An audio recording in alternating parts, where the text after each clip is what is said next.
Hey, it's Hip Hop and R&B on 103.5 The Beat. Papa Keith live. Very special guest that's coming to our improv. But it seems like you're doing an improv tour. We got comedian D-Lay in the building. Papa Keith, what's up, man? Thank you for having me, good brother. Man, thank you for taking the time to do this, man. You got to explain. You're doing like a tour. I've never seen that yet. Because I work with both of the improvs, I've never seen that. You're going to be hopping back and forth. Is that correct? All week long, Florida. You got me for 6 days, all through your city. I need y'all in the building, and I need y'all telling me where I should be when we outside of performance dates. Let me know. I'm coming, Papa Keith. I'm coming, man. Pull up That's on me. what's up. That's what's up. Hey, listen, anytime I knock interviews, man, I like to find out, how'd you get started, man? How did the comedy find you? I was stripping. I was taking these clothes off in an elderly club. I was stripping for old folks at an old folks home.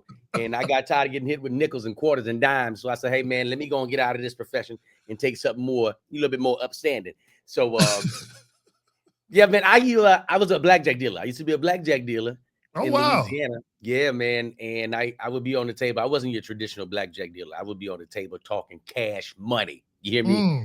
And a gentleman saw me and said, hey, man, you should be doing comedy. And I kind of brushed it off for a little bit. And then he came back maybe 6 months later and was like, hey, man, you still wasting your time? And I'm like, what is he seeing? What is this guy seeing? And, he encouraged me to go on stage. I went on stage and I bombed. Yeah, I know you thought about to say I went on stage and I ripped. And they saw me. They knew he was a star. I bombed. I died a horrible death. You hear me? Wow. People that knew me and loved me, because everybody from the casino came to see me. People that knew me and loved me didn't even know what to say to me afterwards. They were like, hey, man, at least you got a job. You got a job. You still got your job, bro. You still got your job. And, I just kind of stuck with it and I caught the bug. And then I knew it was for me. I knew it was something that I could do. I knew it was something that I wanted to do. That's what's up. And we're glad that you made that decision. How long has this been since that time? 24 years of stand-up comedy. 24 years. Yeah. Congratulations on that, brother. Thank you. That's an accomplishment. 2008. Yep, 2008. I quit my job at the Wynn in Las Vegas, and I said, let me go full time. And I trusted and I just believed in my talent. Where are you from originally? Originally from Alexandria, Louisiana. That's what's up. That's what's up. So you were really like a dealer, because to go to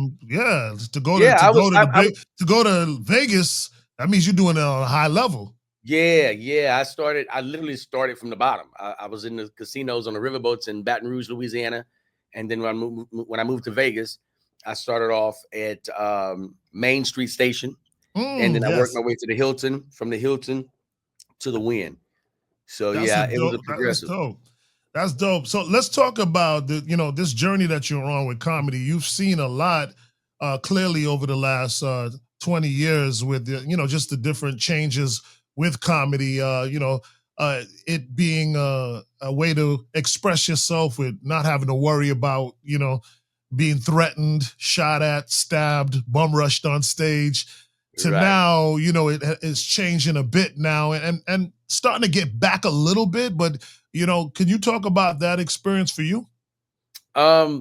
The experience, it sounds like you're talking about the censorship and how you kind of got to be careful what you say. Well, I don't consider myself an offensive comic. If I say something to you, we can laugh together.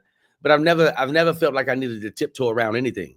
You know what I mean? If I wanted to talk about a subject, I just, the audience kind of knows me. You know if I'm coming from a mischievous angle. You know if I'm coming from a malicious angle.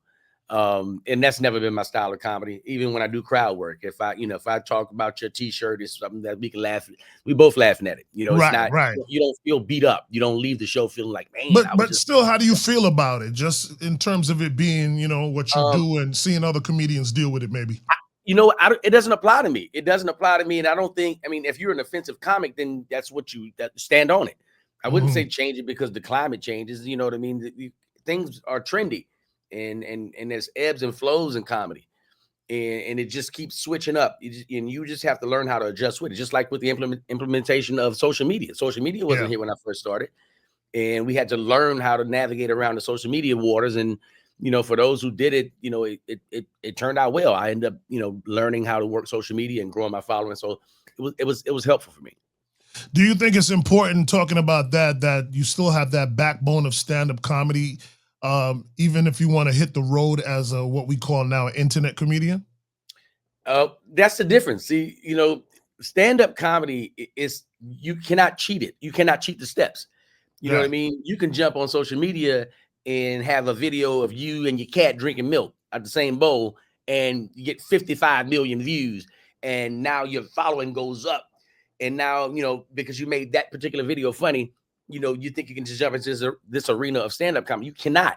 You are not going to, you're going to go from kindergarten to first grade to second to third to fourth to fifth. You know what I mean? And you're going to take all those steps, because you cannot cheat comedy. It's no replacement for that stage. You got to learn how to do the setup. You got to learn how to deliver the punchline. You got to learn how to tell a story. The timing. All these factors play in. You cannot jump on social media and equate what people do with a big following to what I do on the stage for an hour. It's a totally different arena. That part. Thank you for, explaining that, because a lot of people are trying to understand that, because. And they'll group them. Listen, Papa Keith, they'll group them. They'll be like, yeah, this internet guy is he's a comedian. And they just throw it around so loosely. They just like, no, that dude do videos with his cat drinking milk out of a bowl. He's not a comedian. He's not a comedian. He's the cat bowl drinking guy. That's what he is.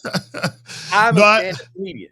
Right. And I agree with you, and I defend that, because I was having a conversation with another comedian, actually Major Hype. I interviewed him last week, and we were talking about the same exact thing, just like I was explaining to him that I tried to give a few of the internet comedians a chance in the comedy club, and now I'm done.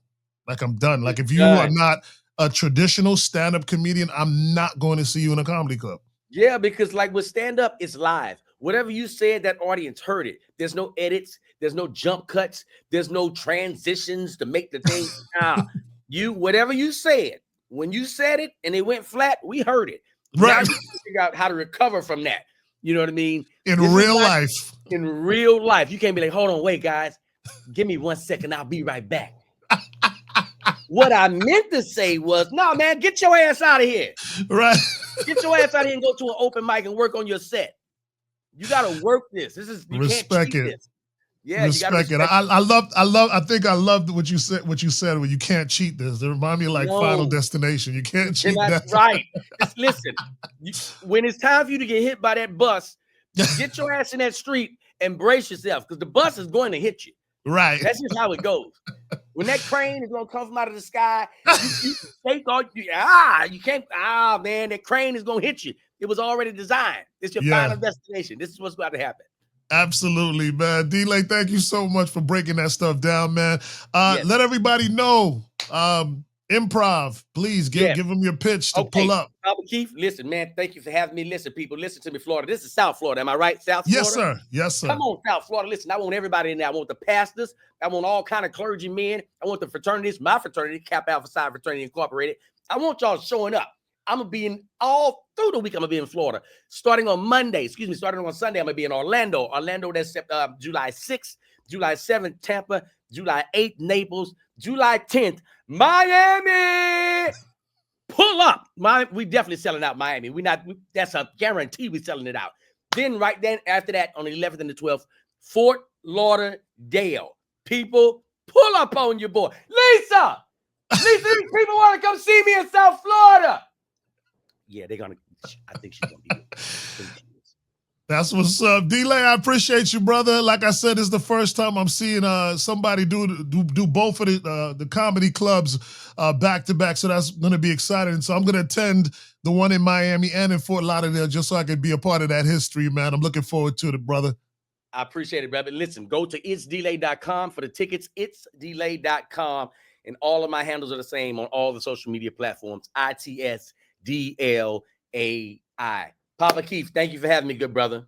See you July 10th, King. Yes, sir. All right, bless.